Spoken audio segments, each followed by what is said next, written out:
स्वागत है आपका आपके अपने YouTube channel Arihant Hindi education में।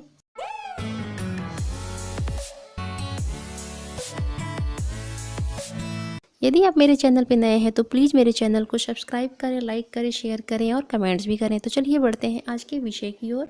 आज आप लोग कक्षा 9 में संस्कृत विषय के अंतर्गत परम वीरः अब्दुल हमीद का हिंदी अनुवाद देखेंगे, जो कि आपकी किताब में 6वां अध्याय है। तो चलिए, आप वीडियो जब भी देखें, पहला जो पेज है हिंदी में दिया हुआ है उसे पूरा पढ़ लें। जब उसे पूरा पढ़ लेंगे तो आपको इस पाठ को समझना और भी आसान हो जाएगा। तो यहाँ मैंने पूरा नहीं लिया है, मैंने थोड़ा सा ही पैराग्राफ लिया है।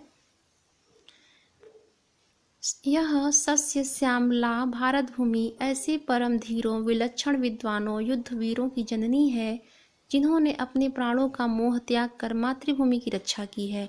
उन्हीं पुराने अलौकिक गरिमावान परम वीर देशभक्तों की श्रेणी में आधुनिक युग में जन्मे भगत सिंह, चंद्रशेखर, राम प्रसाद आदि का नाम भी आदर के साथ लिया जाता है। देश के लिए तन मन धन अर्पण कर देने वाले देशभक्तों की श्रृंखला की एक कड़ी वीर अब्दुल हमीद भी था, जिसने सन 1965 में पाकिस्तान के साथ युद्ध में अभेद्य पैटर्न टैंकों का मुकाबला करते हुए वीरगति प्राप्त की। अब्दुल हमीद का जन्म सन 1933 ईस्वी में उत्तर प्रदेश के गाजीपुर मंडल के धुमापुर नामक ग्राम में एक अति साधारण मुस्लिम परिवार में हुआ था। बाल्यकाल से ही वह कुश्ती, लाठी चलाने तथा शारीरिक बल बढ़ाने वाले खेलों में बहुत रुचि लेता था। मातृभूमि की रक्षा का संकल्प लेकर अब्दुल हमीद ने 1954 ईस्वी में दिसंबर महीने की 7 तारीख को भारतीय सेना में प्रवेश किया। तत्पश्चात राजस्थान के नसीराबाद सैनिक शिविर के ग्रेवोडियर्स रेजिमेंटल प्रशिक्षण केंद्र में 14 महीनों का सैनिक प्रशिक्षण प्राप्त किया। तो ये थोड़ा सा मैंने लिया है, वीडियो बहुत लंबा हो जाएगा अगर हम पूरा पेज पढ़ेंगे तो आप किताबें जब भी अपनी ओपन करें तो पहले हिंदी वाला पेज आप अवश्य पढ़ें। चलिए अब हम इस पाठ का हिंदी अनुवाद देखते हैं। एषा सस्य श्यामला भारत भूमिर्महतां मनीषिणां विलक्षणानां विपश्चितां स्वप्राणेष्वप्य नासक्तानां देशभक्तानां परमधीराणां च युद्धवीराणां जननी। आप जब भी इसकी व्याख्या करें इसका संदर्भ जरूर लिखेंगे। प्रस्तुत संस्कृत गद्यांश हमारी पठित पाठ्य पुस्तक संस्कृत गद्य भारती के परम वीरः अब्दुल हमीद शीर्षक पाठ से लिया गया है। इसमें लेखक ने भारत की विशेषताओं का उल्लेख किया है तथा अब्दुल हमीद के बारे में भी बताया है। तो इसका अनुवाद देखिए। यह ऐसा मतलब यह सस्य श्यामल भूमि, यानी यह भारत की सस्य श्यामल भूमि बड़े बड़े मनीषियों, विलक्षण विद्वानों, अपने प्राणों की परवाह न करने वाले परम देशभक्तों, धैर्यशालियों एवं युद्ध वीरों की जननी है। जननी मतलब माता है। आस्ताम तावदस्याः प्राक्तनो लोकांतिक्रांतो गरिमा। इसके पूर्ववर्ती लोकोत्तर गरिमा को तो रहने दें, अर्थात उसकी बात ही क्या। आधुनिके अपि काले चंद्रशेखर भगत सिंह राम प्रसादा दिभिर्बहुभिर्युवाभिरस्याः स्वातन्त्र्यस्य हेतवे स्वजीवनमपि प्रदत्तम्। अर्थात आधुनिक काल में भी चंद्रशेखर आजाद, भगत सिंह, राम प्रसाद बिस्मिल आदि अनेक नवयुवकों ने इसकी स्वतंत्रता के लिए अपना स्वजीवन मतलब अपना जीवन दान दे दिया। अपरश्चानेकस्तरूढेस्थ थाधिगतां स्वतंत्रतां परिरक्षितुं शत्रूणामभिमुखं सुदृढं संस्थाय तेषां विनाशं कुर्वद्भिः स्वप्राणाः एव उत्सृष्टाः। अर्थात दूसरे अनेक जवानों ने इस प्रकार से प्राप्त की गई स्वतंत्रता की रक्षा के लिए शत्रुओं के सामने दृढ़ता से डटकर उनका विनाश करते हुए अपने प्राणों को गवा दिया, यानी अपने प्राण दे दिए।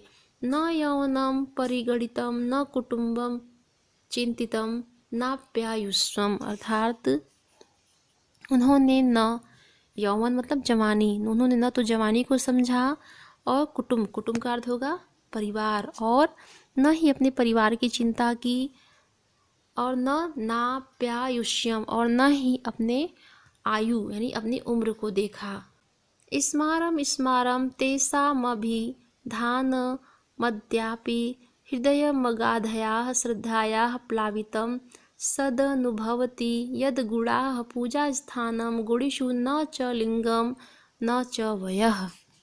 अर्थात उनका नाम, स्मारम स्मारम उनका नाम याद करते करते आज भी हृदय अगाध श्रद्धा से भर जाता है, और सद अनुभवती मतलब अनुभव करता है कि गुण ही पूजा के, गुणाह पूजा स्थानम यानी गुण ही पूजा के स्थान होते हैं। गुणियों में कोई विशेष लक्षण या चिन्ह या अवस्था नहीं होती। अर्थात पूजा किसकी होती है? गुणों की। गुणी में कोई विशेष चिन्ह नहीं होता है या कोई विशेष आयु नहीं होती है। तादृशां वीराणामेवान्यतः श्री अब्दुल हमीदो नाम यह 65-एकोनविंशतिशततमे ईस्वीये संवत्सरे कसूरयुद्धे पाकिस्तानिभिः सैनिकैरभियुध्यन् असुनपि विहाय तेषां भारताभिमुखी गतिं सम्यगुपारोत्सीत्। अर्थात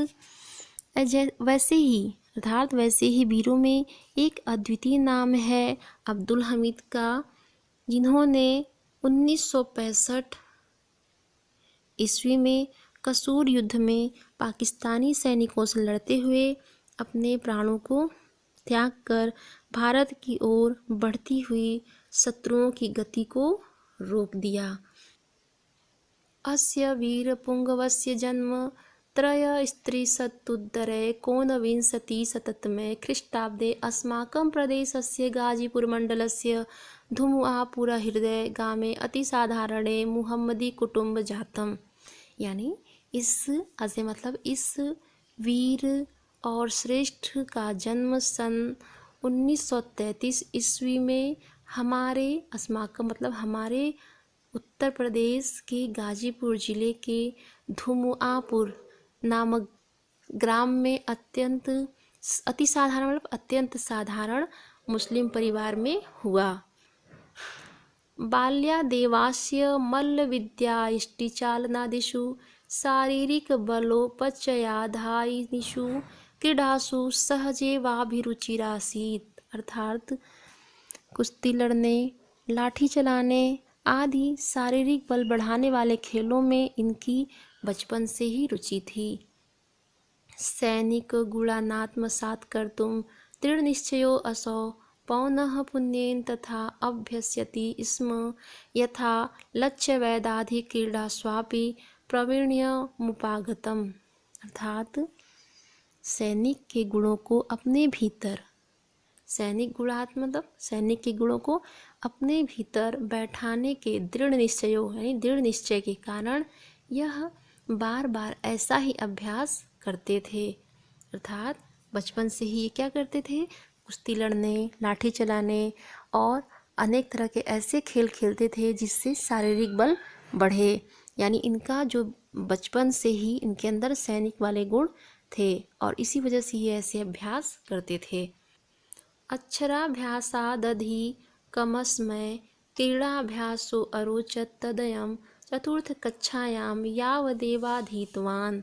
अर्थात अक्षर अभ्यास से अधिक इन्हें खेलों का अभ्यास करना अच्छा लगता था, इसलिए यह चौथी कक्षा तक ही पढ़े। श्रूयते मतलब सुना जाता है। यदि कस्यां निशि कस्यचिदुलूकस्य वीरावमेवानुसृत्य लक्ष्ये प्रहर्ता अनयनासो न्यपाति ततः क्षणादेव चासो सैनिको भूत्वा मातृभूमि रक्षणाय समकल्पत। यानी ऐसा सुना जाता है कि एक बार रात में, निशी मतलब रात में, किसी उल्लू की आवाज़ को सुनने पर उसका अनुसरण करते हुए इन्होंने लक्ष्य भेद कर उल्लू को गिरा दिया। उसी क्षण तत्क्षणादेव यानी उसी क्षण इन्होंने संकल्प किया कि वह सैनिक होकर मातृभूमि की रक्षा करेंगे। सौभाग्यात्तरस्यायं मनोरथश्चतुः पञ्चाशदुत्तरैकोनविंशतिशततमे वर्षे दिसम्बर मासस्य सप्तमेहनि पर्यपूर्यत यदासौ सेनायां प्रवेश प्राप्तवान्। अर्थात सौभाग्य से इनका यह संकल्प 1954 ईस्वी में दिसंबर महीने की 7वीं तारीख को तब पूरा हो गया जब ये सेना में भर्ती हो गए। 14 मासान् यावद् राजस्थानस्य नसीराबाद सैनिकशिबिरे ग्रेवोडियर्स् रेजिमेण्टल् प्रशिक्षणकेन्द्रे सैनिकप्रशिक्षणं प्राप्य अब्दुल हमीदः पूर्णतया सैनिको अभवत्। 6 वर्षाभ्यन्तरे च लान्सनायकपदे न्ययुज्यत वर्षमात्रेण च हवलदारपदमाप्तवान्। अर्थात 14 महीने तक राजस्थान के नसीराबाद सैनिक शिविर में ग्रेवोडियर्स रेजिमेंट नामक प्रशिक्षण केंद्र में सैनिक प्रशिक्षण प्राप्त कर अब्दुल हमीद पूरी तरह सैनिक हो गए तथा 6 वर्ष के भीतर ही ये लांस नायक के पद पर नियुक्त किए गए और 1 वर्ष के बाद इन्हें हवलदार का पद भी प्राप्त हो गया। पाठ लंबा होने की वजह से यह वीडियो 2 भागों में बनाया जाएगा। यह पहला भाग था, दूसरा और अंतिम भाग आगे की वीडियो में होगा। आज के लिए इतना ही, धन्यवाद।